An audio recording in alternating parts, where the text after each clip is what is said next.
మనము నిత్య జీవాన్ని సొంతించుకునేట్లుగా, ఆ పరలోక మహిమను మనం అనుభవించేట్లుగా మన జీవితాన్ని మనం సిద్ధం చేసుకుంటున్నామా?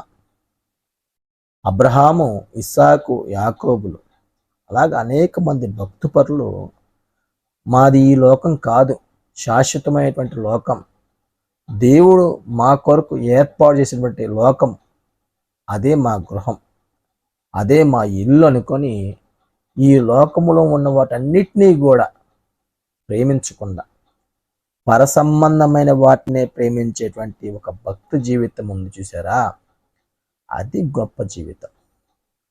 అలాంటి జీవితం కొరకు ఈ లోకంలో మంచి పునాది వేసుకోవాలి.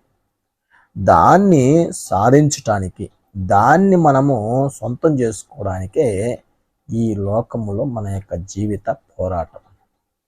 అందుబట్టి మనకి